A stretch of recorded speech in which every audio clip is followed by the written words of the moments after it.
Fog pressed down like a woolen blanket on the small town of Dalemar, Pennsylvania. The year was 1954, and the last bus rumbled away from the textile mill just after 11 p.m., its exhaust hanging low in the cold spring air. The driver tipped his hat to Evelyn Cole, who stepped off in her polished black heels and grey wool coat, the same one she wore every night. "Night, Miss Cole," he said, with a tone that hovered between politeness and familiarity. "Good night, Walter," she replied, voice tired but kind. Evelyn was 42. A tall woman with chestnut hair pinned into a twist, she had a habit of walking with her hands tucked into her coat pockets and her eyes trained ahead, never to the side. She'd worked the same job at the Dalemar textile mill for nearly 2 decades. Routine had become her religion. Each evening she caught the bus from the edge of town and walked the last half-mile through a shortcut that curved between pine trees and the edge of Crawley's Creek. But tonight, something felt different. The woods whispered. Evelyn paused at the edge of the dirt path that sloped into the pines. She glanced over her shoulder, half expecting to see someone behind her. No one. Just the soft red glow of the bus tail lights disappearing into the mist. She hesitated. Only for a second. Then she adjusted her purse, squared her shoulders, and entered the woods. 2 days later, the landlady at Pine Hill Lodging reported Evelyn Cole missing. Her bed had not been slept in. Her uniform hung on the peg by the door. The police visited the mill, talked to co-workers, noted she had no car, no close friends, and no enemies anyone knew of. She wasn't the type to run off, they said. Not Evelyn. Sheriff Walter Crane, a portly man with a thick moustache and tired eyes, took the case seriously. At first, search parties combed the woods for 3 days. Dogs sniffing the underbrush, men shouting her name through cupped hands. They found a heel, black leather, near Crawley's Creek. Nothing else. The investigation stalled. Reports were written, files stamped. The town exhaled a tired sigh. Rumours bubbled in Dalemar like stew left too long on the stove. Some said she ran away to New York. Others swore she'd been having an affair with a married man. A few whispered darker things, that someone had followed her home, that the woods had taken her. Teenagers dared each other to walk her path in the dark. Within a month, her case file was closed. Misadventure. That's what they called it. And the forest stood silent, waiting, but not everyone forgot. Evelyn Cole Anna Reed was only 12 when Evelyn disappeared. She remembered the way her mother would lower her voice when speaking of it, how her father grumbled about the useless sheriff over the breakfast table. 10 years later, now a reporter for the Harrisburg Daily, Anna would find herself drawn back to Dalemar by a letter she never expected to receive. But that is not where this story ends. That is where it begins again. Spring in Dalemar had never fully thawed. Even in April, the nights were sharp, and the winds spoke in rustling tones. Sheriff Walter Crane stood at the edge of Crawley's Creek with his hands deep in his pockets and his gaze fixed on the pines. It had been 3 days since Evelyn Cole vanished. The search teams were tired, the dogs were restless, and the town, it seemed, was already starting to forget. Deputy Roy Ashland stood beside him, a thin, quiet man with a permanent frown etched between his brows. "No new signs," he said, holding up a boot. "Just more tracks from the search team. Ground's too soft and too trampled to make anything of it." Sheriff Crane grunted. "I don't like this, Roy. Woman doesn't just vanish in the middle of a half-mile walk." "You think she ran off?" "No," Crane said simply. "Evelyn Cole wasn't. The running type. The woods didn't help. They swallowed sound and sight alike. Trees leaned in like eavesdroppers, their bark streaked with moss. Roots coiled like sleeping snakes beneath the brush. Somewhere beyond the creek, a bird called once and fell silent." Crane walked toward the water. It had rained the night Evelyn disappeared. The current had washed away whatever clues might have been there. But it wasn't the creek that unsettled him. It was the silence. Roy lit a cigarette. "We've got volunteers pulling out come morning. Let 'em." Crane knew how quickly these things slipped away. The first few days were a frenzy. Newsprint, townsfolk whispering, search dogs and checklists. But if you didn't find something, anything, within a week, the whole thing turned into a ghost story. And Evelyn was fading. He turned back to the trail, the one she would have taken that night. The path narrowed here, hugged tightly between the creek and the steep embankment that led into thicker woods. He crouched, letting his eyes scan the dirt. Twigs, mud, a beer can. Then he saw it. Roy. Bring that flashlight. Ashland knelt beside him. They peered into the shallow brush, where something dark and angular sat half buried under leaves. Roy pulled it out, black leather, slick with rot.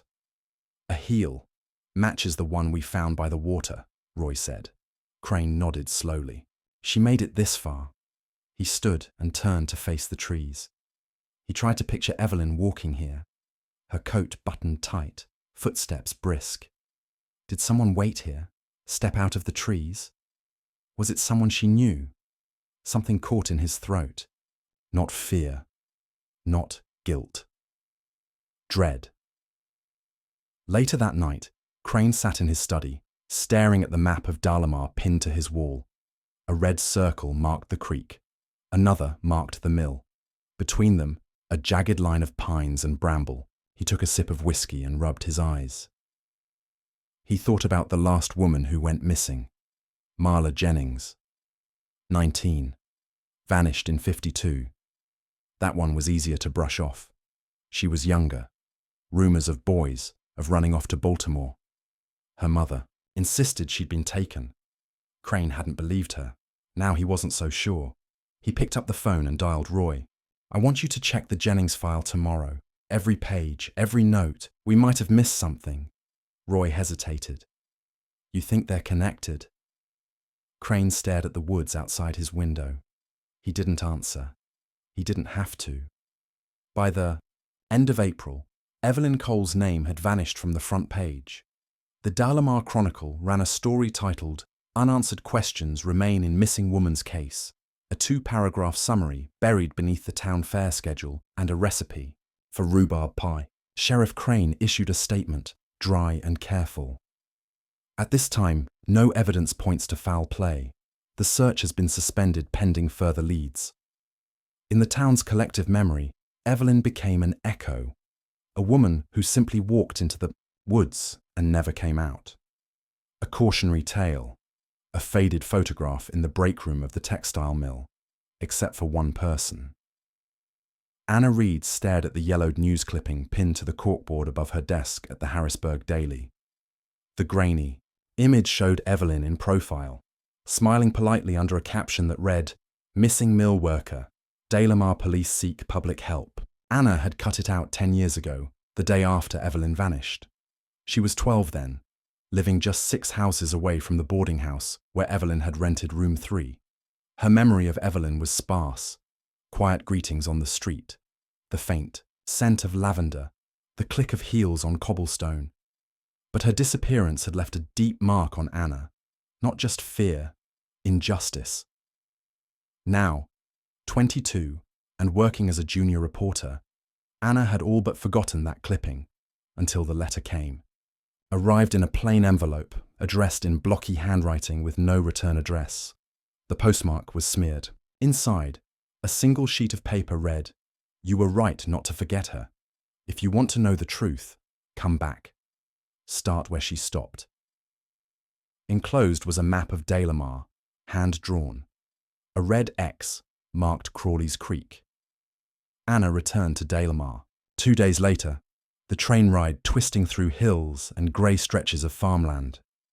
The town hadn't changed much. Same angled rooftops, same rusted signs, same solemn hush that clung to the air like fog. The only real difference was her.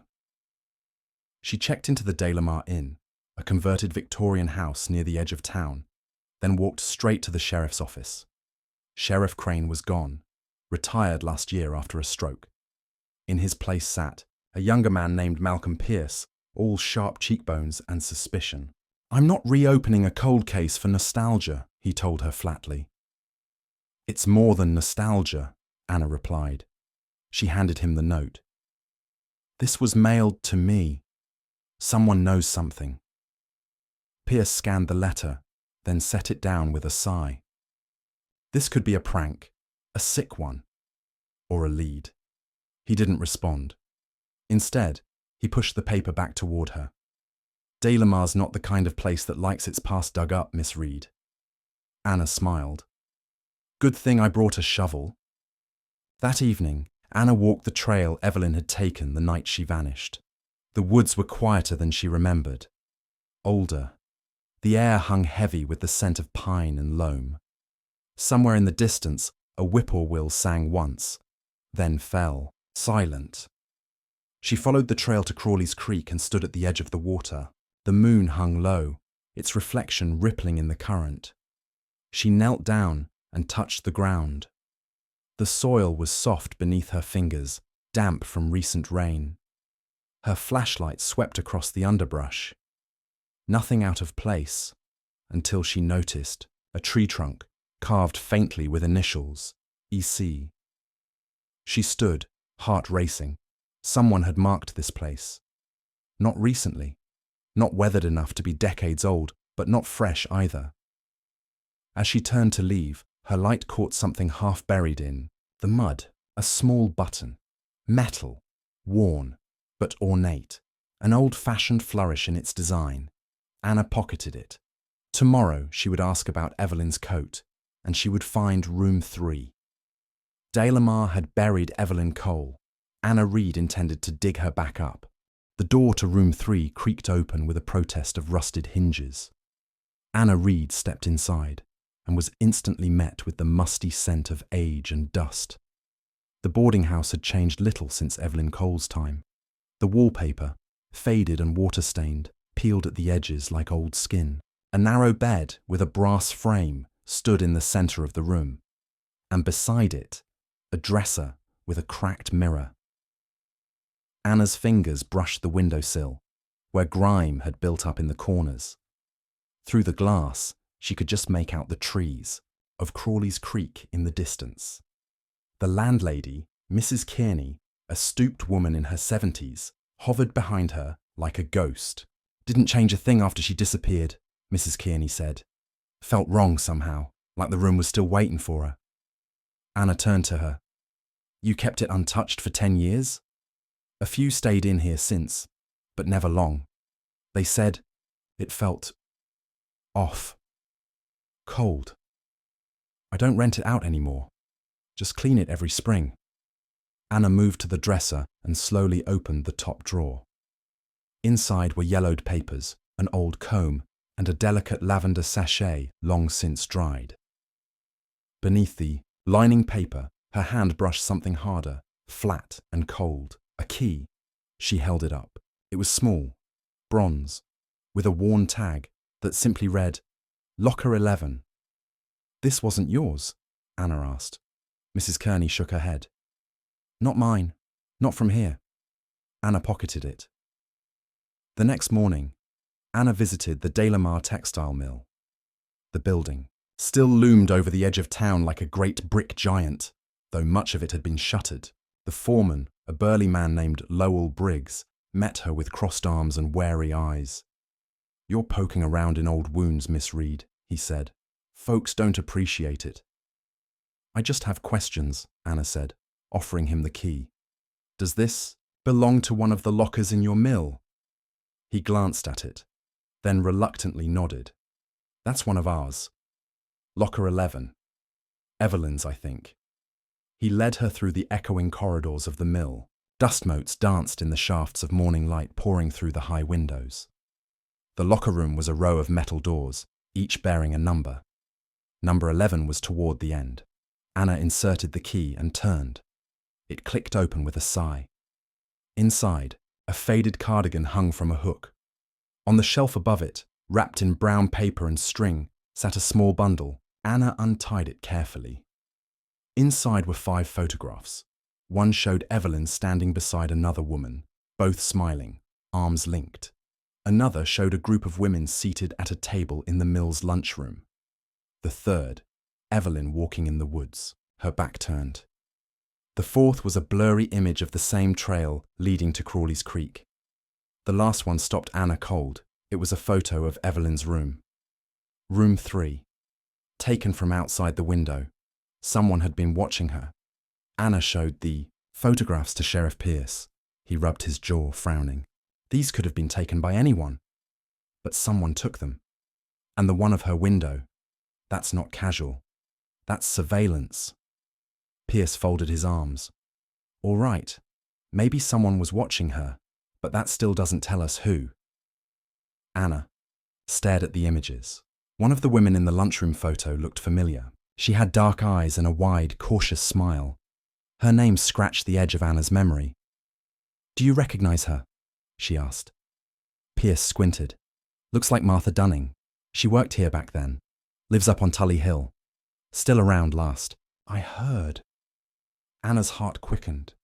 It was the first real lead. Tomorrow she would visit Martha Dunning, and she'd ask her what Evelyn Cole was afraid of. The climb to Tully Hill was steep, a winding stretch of cracked asphalt and stubborn weeds. Anna's car wheezed under the strain, tires crunching gravel as she ascended past crooked mailboxes and leaning fences. The houses grew farther apart as she neared the top, each cloaked in a quiet that felt too heavy for mourning. Martha Dunning's house stood at the edge of the tree line, half hidden by a thicket of overgrown hedges. It was a weather-worn cottage with flaking blue paint and shutters that hung askew. A wind chime tinkled softly on the porch, though there was no wind. Anna knocked once, then again. The door creaked open, revealing a thin woman in her late 60s, with silver-streaked hair tied into a braid. Her eyes were pale grey, sharp and assessing. You're not selling anything, are you? She asked. No, I'm Anna Reed. I'm writing about Evelyn Cole. Martha blinked. Her hand tightened on the doorframe. That name hasn't been spoken here in a long time. She was your friend, wasn't she? You worked together at the mill. Martha hesitated, then stepped aside. You'd better come in. The inside of the house smelled of pine cleaner and old books. Martha led Anna to a sitting room lined with mismatched furniture and stacks of dusty magazines. A tabby cat slumbered on the windowsill, undisturbed. Evelyn wasn't just my friend, Martha said once they were seated. She was different, watchful, careful, always 2 steps ahead, like she knew something was coming. Coming from who? Martha shook her head. She never said names, but the last few months she was nervous, jumpy. I thought she might be seeing someone, secretly. She started walking home through the woods every night instead of taking the longer road. Said it was faster. I think it was to avoid someone. Anna pulled out the photographs from locker 11 and spread them on the coffee table. Martha leaned forward, fingers trembling as she touched the one of the lunchroom. That's me. That day, Evelyn told me someone had been leaving notes in her locker. Anonymous things. Just lines. Like poems almost. Creepy ones. Anna's pen scratched quickly over her notepad. Do you remember what any of them said? Just one. She read it out loud that day. The trees have eyes and teeth like knives. We laughed, but she didn't. Anna showed her the photo of Evelyn's window. Martha recoiled. Who took that? I don't know. But someone was watching her. Back at the inn, Anna reviewed her notes. The phrase haunted her. The trees have eyes. What had Evelyn seen or feared? The sense that someone had been closing in on her wasn't just paranoia. It was real. She remembered the button she'd found near Crawley's Creek and took it out. She compared it to a close-up photo of Evelyn's coat from the newspaper archives. The buttons matched. It had been hers. The realization struck her like a cold wind. Evelyn hadn't simply vanished. She'd been taken. Hunted. Anna stared at the growing map she'd tacked to her wall. The trail, the creek, the room, the locker. And now, Tully Hill. Each place formed a pattern, and at the center was Evelyn Cole. Tomorrow, Anna would return to the creek with fresh eyes. This time, she wouldn't be alone. The forest greeted Anna with silence. She returned to Crawley's Creek the next morning just after dawn, armed with fresh batteries in her flashlight, a notebook in her coat pocket, and a nagging sense that something vital was buried beneath the soft loam of Dalemar's past. Sheriff Pierce had agreed to meet her, albeit reluctantly. He waited at the trailhead, coffee in hand, squinting through the low morning mist. "This better be worth it," he muttered. "It will be," Anna replied. She led the way. They followed the trail Evelyn had taken that night, past the place where the black heel had been found, past the bend where the trees grew unnaturally close, as if conspiring to hide something. Anna stopped near the tree with the carved initials, EC. "Here," she said. "This is where I found the button." Pierce crouched and studied the ground. The recent rains had softened the earth. Something glinted faintly near the roots. Anna reached down and brushed away the dirt. A second button. "Jesus," Pierce said under his breath. This was her coat, no doubt. Anna stepped back, her gaze drifting past the creek to a small rise in the ground about 10 yards beyond the trail. A strange disturbance in the underbrush caught her eye. Flattened, ferns, darkened soil, a natural shape but subtly wrong, a mound. "Over there," she said, already moving. Pierce called in a team within the hour. The forensics team arrived with shovels, gloves, and hushed voices. The soil gave way easily. 6 inches down, cloth, a sleeve, 9 inches, bone. By noon, the body was partially exhumed. Fragile, collapsed into itself, but intact enough to reveal the outline of a woman curled in on her side. A few strands of chestnut hair still clung to the skull. Anna turned away, bile rising in her throat. Pierce rested a hand on her shoulder. "We'll run DNA, but it's her." They marked the site and cleared the area. As the coroner's team zipped the remains into a bag, Anna felt the full weight of 10 years settle onto her chest. Evelyn Cole had never left Dalemar. She had been here all along. That night, Anna sat alone in her room at the inn, staring at the envelope the sheriff had handed her before she left the site. It contained photocopies of the anonymous notes found with the body, weathered scraps of paper buried near the remains. She unfolded them carefully. Each note was handwritten in the same jagged, hurried script. "The trees remember what the town forgets. Her voice will rot, but not her name. I walk behind you always." Anna's breath caught. There was something almost ritualistic in the phrasing. Obsessive, poetic, deeply disturbed. Not just a killer, a hunter, a collector. She reviewed the old police files again. The original interviews. One name kept appearing, in the margins. A mill worker who'd left town shortly after Evelyn's disappearance. Edward Lawton. Dismissed at the time due to lack of evidence. Quiet. Lived alone. Had a disciplinary record for following female co-workers home. And, according to town records, he'd returned to Dalemar 6 months ago. Anna closed her notebook. It wasn't over. It had only just begun. The late September sky hung low over Dalemar, casting long, cold shadows across the streets. Anna sat at the town records office, flipping through faded personnel files from the Dalemar textile mill. Edward Lawton's name surfaced again and again, a spectre in the margins. Attendance violations, formal warnings, a quiet resignation, filed just weeks after Evelyn vanished.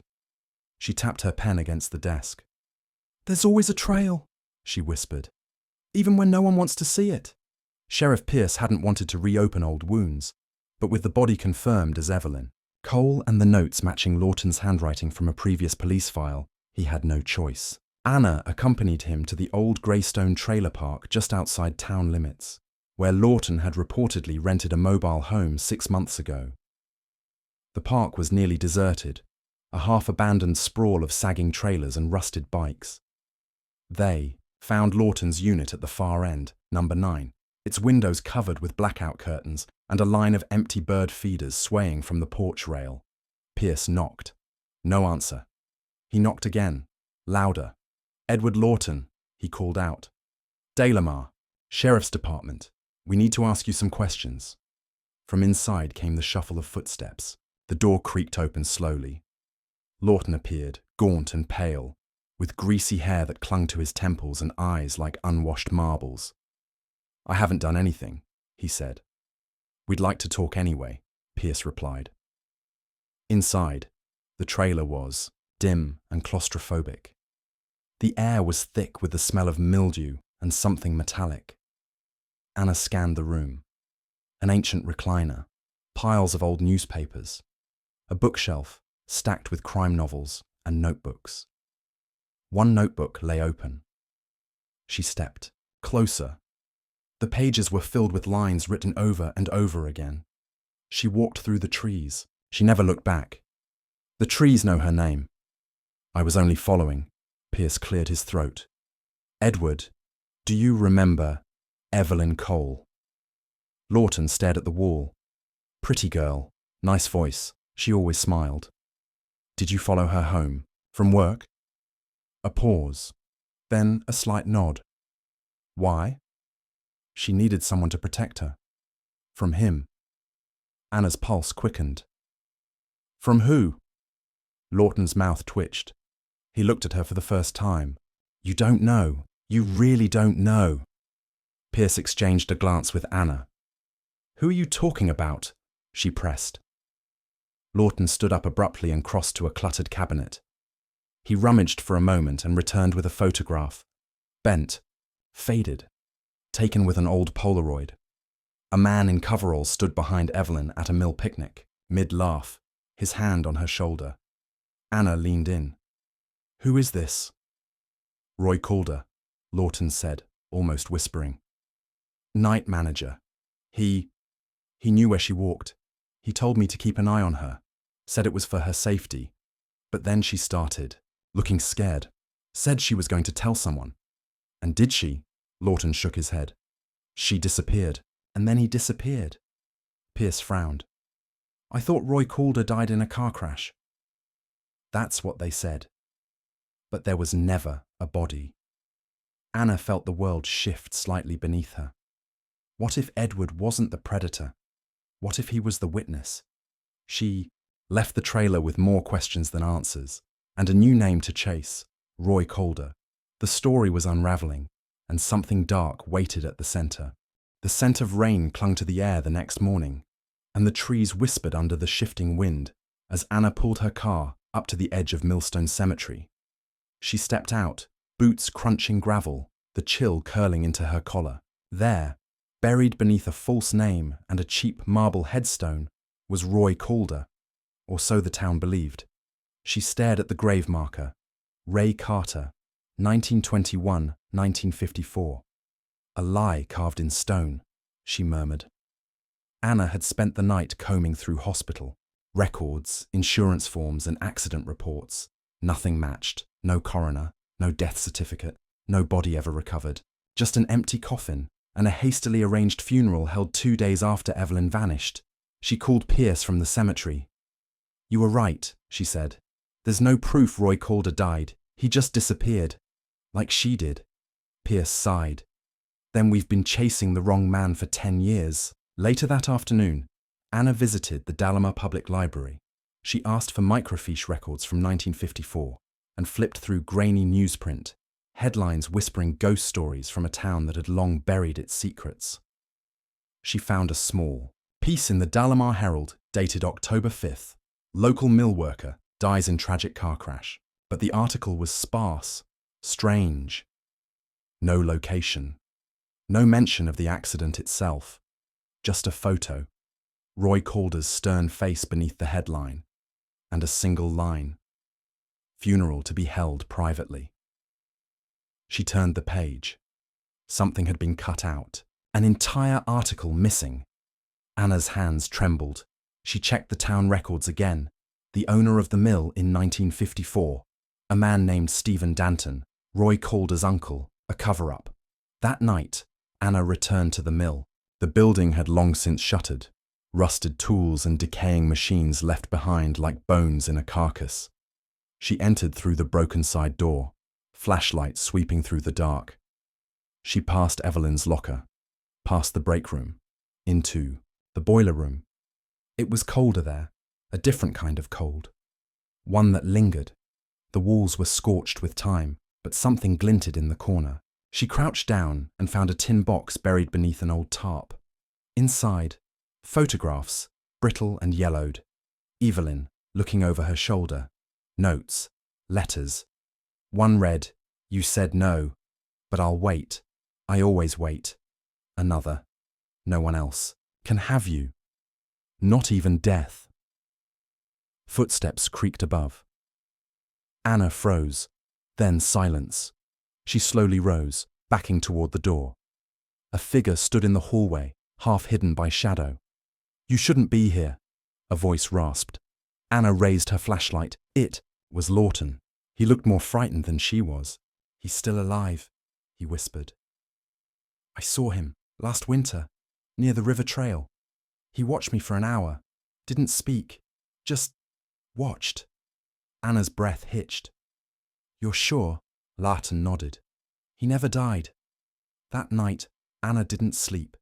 The face in the photo, the grave with no body, the letters from a man obsessed.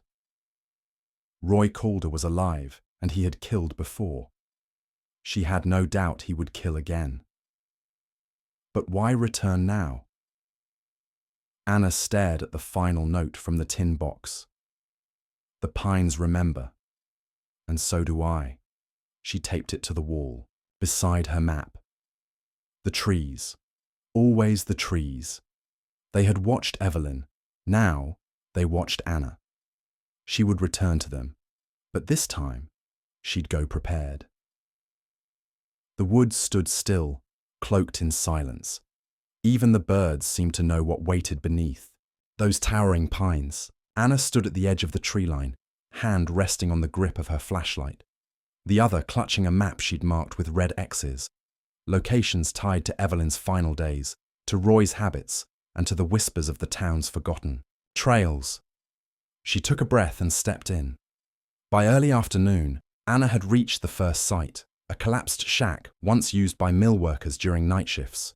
Ivy now strangled its frame, but inside she found remnants, a burned lantern, a blanket with the initials RC stitched faintly in one corner. She photographed it and moved on. Next was the river trail, the same one Edward Lawton had described. A canopy of leaves swallowed the light as she made her way down, crunching twigs with every careful step. Birds took flight in sudden bursts, as if disturbed by something more than her presence. At the bend of the trail, Anna found boot prints in the mud, fresh, deep, heading toward the ravine. She followed. The ravine marked the furthest edge of Dalemar's known map, a place where even hunters refused to tread. Legend said the woods there were cursed. Anna knew it was simply where secrets were dumped. She climbed down slowly, flashlight beam cutting through the shadows. At the base, she found a clearing, an unnatural one. The trees there had been cleared in a perfect circle. In its center, wooden posts driven into the ground, 3 of them. Old rope, burn marks, something ritualistic, something cruel. Anna's breath misted in the cold air. She stepped closer and saw bones buried shallow under moss and fallen leaves. Animals, she hoped. She didn't get the chance to confirm. A twig snapped behind her. She spun. A figure emerged slowly from the trees, Roy Calder. Alive. Older, gaunter, but unmistakable. His eyes gleamed like coins at the bottom of a dark well. "You came," he said. Anna didn't answer. Her hand hovered near her coat pocket where her revolver waited. Roy stepped forward, arms slightly outstretched, not in threat but in bizarre welcome. "You've seen her now, haven't you? Evelyn. She doesn't leave. Not really. Not these woods." Anna steadied her voice. "You killed her." Roy's smile faltered. "I gave her peace. This place, it holds things. Feelings. The kind people drown in. She was hurting. I saw it. I ended it." And the other woman? 10 years later. Roy's face twisted. She tried to dig. Like you, she wouldn't stop. And when the trees ask for silence, you have to listen. Anna drew her gun. You're coming with me. Now. Roy didn't flinch. You think that'll save you. This place doesn't let go. I stayed because it needed me. But now, maybe it needs you. Behind him, movement in the trees. Figures? No, just shadows. Anna backed away, gun trained on him. Turn around, hands where I can see them. Roy's eyes lit with a strange joy. You hear them now, don't you? The pines, they remember everything. A noise, a low, humming wind rushed through the trees, carrying whispers that didn't belong to air or earth. Anna turned and ran. She scrambled up the ravine, breath burning, the forest closing in like a fist. When she finally reached her car at the edge of the trail, she didn't stop to look back. She drove straight to the sheriff's office. Roy Calder was alive, and the trees had seen everything. Sheriff Pierce stared at Anna across his cluttered desk, the blinds behind him casting lines of shadow over his face. You saw him? Spoke to him? Followed his trail? It ends at the ravine. Pierce leaned back, sighing through his teeth. We need a full team. Dogs, forensics. This goes beyond cold case work. And what if he disappears again? Anna asked. He knows those woods better than anyone. We go in without a plan. We lose him. They stared at the map pinned on the wall. Red threads stretched from old mill buildings to forest paths, to the gravesite of Evelyn Cole, to the name scratched into the corner of the board. Roy Calder. Pierce tapped the ravine with a pen. We start here, at dawn. The search began under pale grey skies. Officers combed the area with trained dogs, flashlights, and metal detectors. The team worked in grids, meticulous and silent. At the ravine, they uncovered more than just the circle of posts. They found shallow graves, 3 of them inside, bones. One confirmed to be Evelyn. Another matched the woman found a decade later. The third? Still unidentified. A third victim, Pierce said grimly. We didn't even know to look. Anna crouched beside the site, her stomach cold with dread. This has always been bigger than Evelyn. Nearby, buried in a hollow tree trunk, they discovered a trove of journals. Dozens, kept meticulously by Roy Calder over the course of nearly 30 years. Anna flipped through the first one. She walks with the dusk. They all do, the ones the town doesn't see. They forget so easily. But I remember for them, it wasn't just obsession. It was ideology. Calder believed he was preserving something, keeping a twisted order. One entry chilled her more than the rest. She came today, blonde, strong eyes, asked too many questions. The forest doesn't like her. I warned it to wait, but it never listens. It was dated 2 weeks ago, about Anna. That night, Pierce posted officers near the trailheads and at Calder's abandoned trailer. But Anna knew it wasn't enough. He wouldn't go back to where he could be seen. He would go deeper, where no law reached. She took the journals home and read late into the night. His writing shifted over the decades, obsession curdling into ritual, then into prophecy. In one journal, she found a map. Not like hers, with roads and landmarks, but symbolic. Lines like veins, trees marked with sigils, circles denoting gatherings. A pattern emerged. Every 10 years, and now 1974 was only weeks away. Anna stared at the calendar. If Roy was planning another ritual, it would happen on the anniversary. October 3rd.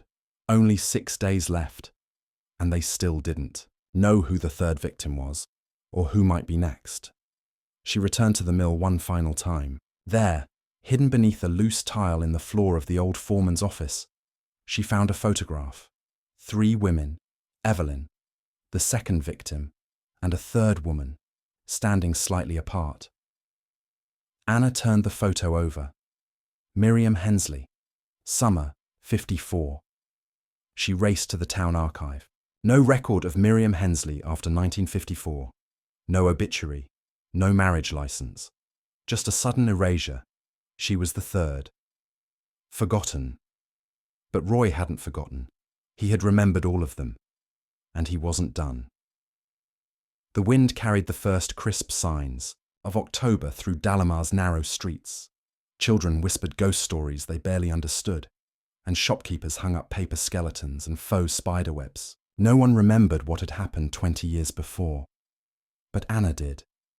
She watched from her window as dusk fell, her wall littered with maps, photos, and now names: Evelyn Cole, Miriam Hensley, Alice Munro. 3 women, 3 decades. And now, someone else was in danger. The town hall records gave her a clue. A recent filing: Vanessa Thorne, a reporter from out of state, had requested access to sealed documents from 1954. Roy's employment files, the mill's shutdown orders, Evelyn's final paycheck. Vanessa had arrived 2 weeks ago, and then, quietly, she'd disappeared. Anna's pulse thudded as she pulled up Vanessa's motel file. The room was still paid through the week, but no one had seen her in days. Her suitcase was gone. Her car sat undisturbed in the back lot. Pierce met her at the motel. They scoured the room. Notes, photographs, the same ones Anna had gathered, but with different annotations. She was getting close, Pierce muttered. Anna stared at Vanessa's calendar. The final note scribbled in ink. October 3rd, Pines. Anna, geared up again. Flashlight, revolver, journal map. This time, she wasn't alone. Pierce, Deputy Ramos, and 2 state officers accompanied her. They followed the winding river trail to the ravine. When they reached the clearing, Anna paused. Something had changed. The posts were gone. The ground had been freshly turned. There, Ramos pointed. Blood. Anna's breath caught. Nearby, tangled in underbrush, they found Vanessa's recorder. It had been stomped, cracked, but not entirely ruined. They took it back to the station. The tech played what they could recover. A woman's voice, shaky. I saw him, just standing, watching. Said he'd waited long enough. Said tonight, the forest wakes again. Static. Then a whisper. He said she'll be the 4th. Anna didn't sleep. Neither did Pierce. They cross-referenced Roy's journal maps with topographic surveys and found something chilling. A cave system beneath the ravine. Uncharted, only accessible through a collapsed tunnel half a mile from the ritual site. They descended at dawn. Inside, the air was thick and cold, damp with the breath of the earth. The walls bore scratches, carvings, sigils like those in Roy's journals, a deeper madness than they had anticipated. Then they found the chamber, and Vanessa, alive. She was tied to the floor, unconscious but breathing. Candles surrounded her, a symbol drawn in ash, and Roy. He stood behind her, arms raised, chanting. "Step away," Pierce shouted. Roy turned, and for the first time fear flickered in his eyes. But it wasn't fear of law, it was fear of interruption. "It's not done," he roared. "She has to see! They all do!" Anna didn't hesitate. She moved in, cutting Vanessa's ropes. Pierce tackled Roy, the others helping drag him from the chamber. The spell, if that's what it had been, was broken. Vanessa recovered slowly. She remembered little beyond the first night. Roy had kept her sedated, speaking to shadows, performing rituals he said would preserve the town. He believed the forest needed balance, she whispered. He thought killing was sacrifice. Anna looked at Roy through the station glass. He sat motionless, eyes closed, murmuring to no one. The town, he said, was sick, and he was the cure. Anna knew better. Dalemar's sickness had always been silence, and that silence had finally been broken. The days that followed Roy Calder's arrest were soaked in a strange quiet. Not the oppressive hush of secrets, but the uneasy stillness after a storm. Dalemar had survived a reckoning it didn't know it needed. Anna stood at the edge of the ravine again, tape now draped around trees like warning ribbons. The forest, despite everything, looked unchanged, ancient, unmoved, but she knew better. Something had shifted. Back at the station, Pierce sorted through Calder's journals with the precision of a surgeon. He documented everything, not just his crimes, his reasons, his rituals. Beliefs, Anna corrected. That's what they became. One journal in particular held Anna's attention. It contained letters addressed to someone unnamed. They spoke of redemption, of cleansing, of devotion. You left me, but I kept you close. They never understood. But I did. I always did. It wasn't just Evelyn. He had been writing to all of them, as if each victim were still with him, haunting his conscience or fueling his delusions. The state issued a formal statement. Roy Calder would be transferred to a psychiatric facility pending full psychological evaluation. He would never stand trial in a traditional sense. But Anna didn't care about justice in the conventional way. Justice, for her, had been the truth. And now, the truth sat in boxes, catalogued, filed, heavy with the weight of names. Evelyn Cole, Miriam Hensley, Alice Monroe, Vanessa Thorne, rescued. There had been no more victims in the cave, but the scars would remain. Anna visited Evelyn's sister Martha one last time. She brought the photo from the mill, the one of the 3 women, now restored. Martha cried quietly. I knew she didn't just leave, she said. I always knew, but I needed the world to know too. Anna nodded. Now it does. The town didn't speak of Roy Calder openly. Whispers filled the corners of diners, drifted across porch railings, faded behind closed doors. His name, like the forest, would always linger. But so would the women. Anna organized a memorial at the edge of the ravine. Small, simple. Flowers, names carved in stone, not to mark death, but to remember life. They lit candles. They told stories.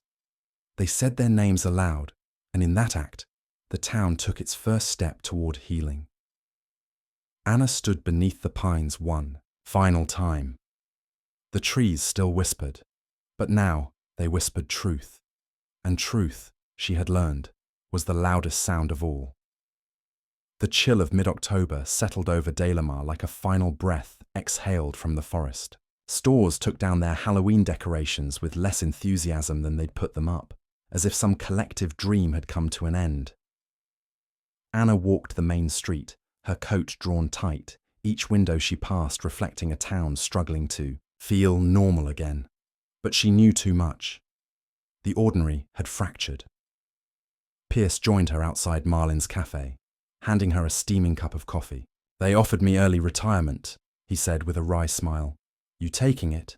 He shrugged. Maybe, maybe not. I'm not sure what I'd do with silence. Anna looked past him, toward the pines just visible over the rooftops. It's never really silent. Later that day, she drove to the courthouse. There was a box waiting for her, sent anonymously. No return address, no markings. Inside were old negatives, dozens of them. She held one to the light, Evelyn, laughing. Another, Alice and Miriam at a birthday party. Others showed more chilling scenes. A man in the woods, the same clearing from the ravine. Rituals caught in grainy monochrome. Who took them? And why now? At the bottom of the box was a letter.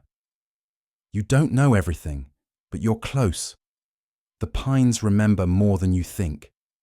There were others. Anna's hands trembled. She read the last line twice. He wasn't the first, she returned, to the library, this time focusing not on 1954, but the decades before. Murders, missing persons, disappearances tucked into forgotten corners of yellowing newsprint. Patterns emerged, women vanishing every 10 years going back as far as 1914. Roy Calder hadn't started it, he'd continued it, fed by stories, rituals, a myth that became his madness. But someone else had lit the first spark. Anna compiled everything, The photos, the timelines, the notes. A century of silence woven into the roots of Dalemar.